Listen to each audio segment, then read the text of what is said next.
ఎండాకాలంలో సామాన్యులు ఆకాశంలో ఉండే సన్ స్ట్రోక్కు భయపడితే తెలుగు రాష్ట్రాల రాజకీయ నాయకులు మాత్రం కాలంతో సంబంధం లేకుండా తమ కడుపున పుట్టిన సన్స్ వల్ల వచ్చే సన్ స్ట్రోక్కు వణికిపోతున్నారు.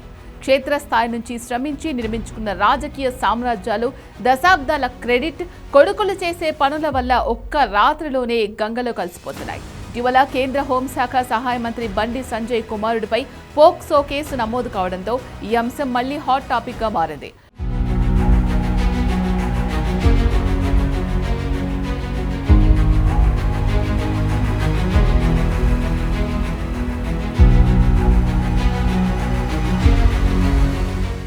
ఏళ్లు కష్టపడి ఎన్నో సమస్యలు ఎదుర్కొని నిర్మించుకున్న జీవితాలు కొడుకులు చేసే తప్పుల వల్ల మంటల్లో కలిసిపోతున్నాయి.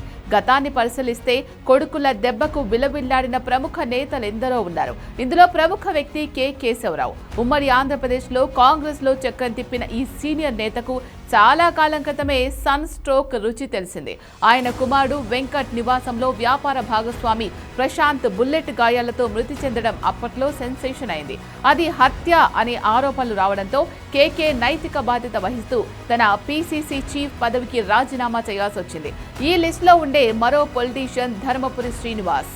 2 సార్లు పీసీసీ అధ్యక్షుడిగా చేసి సీఎం రేసులో నిలిచిన డిఎస్ రాజకీయ జీవితానికి ఆయన కుమారుడు Dharmapuri Sanjay legal issues speed బ్రేకర్లుగా మారాయి. 2018లో ఒక ఆశ్రమ విద్యార్థినుల ఫిర్యాదుతో సంజయ్పై లైంగిక వేధింపుల కేసులు నమోదై అరెస్ట్ అయ్యారు. తర్వాత కోర్టు నిర్దోషిగా ప్రకటించినప్పటికీ జరగాల్సిన రాజకీయ నష్టం జరిగిపోయింది.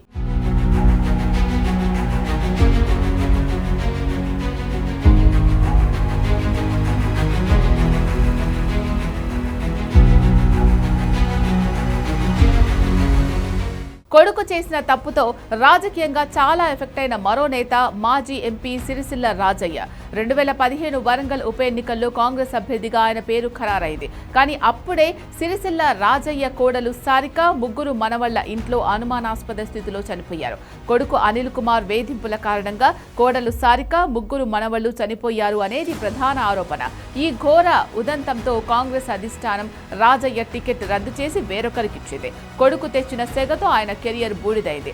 ఇలానే సన్ స్ట్రోక్ కు గురైన మరో నేత వనమా వెంకటేశ్వరరావు. భద్రాద్రి కొత్తగూడెం జిల్లాకు చెందిన ఈ సీనియర్ నేత కొడుకు వనమా రాఘవ వేధింపులు తట్టుకోలేక 2022లో పాల్వంచకు చెందిన రామకృష్ణ కుటుంబం సెల్ఫీ వీడియో పెట్టి ఆత్మహత్య చేసుకుంది.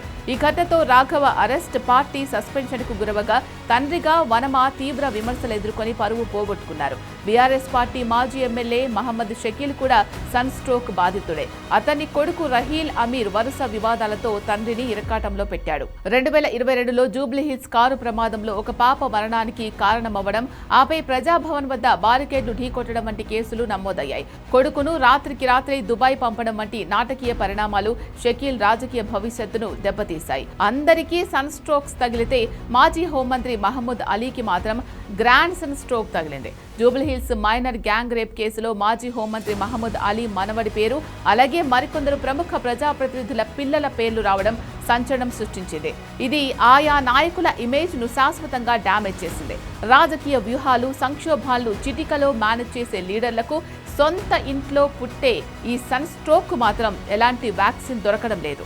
వేల మంది యువతకు దిశానిర్దేశం చేసే ఈ నాయకులు తమ సొంత కొడుకులను లైన్లో పెట్టలేకపోతున్నారు. కాబట్టి పొలిటికల్ కెరియర్ భద్రంగా ఉండాలంటే నాయకులు తమ కొడుకుల ప్రవర్తనపై నిఘా పెట్టడం అవసరం. లేదంటే ఏ అర్ధరాత్రో కొడుకులు చేసే తప్పుల వల్ల దశాబ్దాల రాజకీయ జీవితం ఎండలో పెట్టిన ఐస్ క్రీంలా కరిగిపోవడం ఖాయం.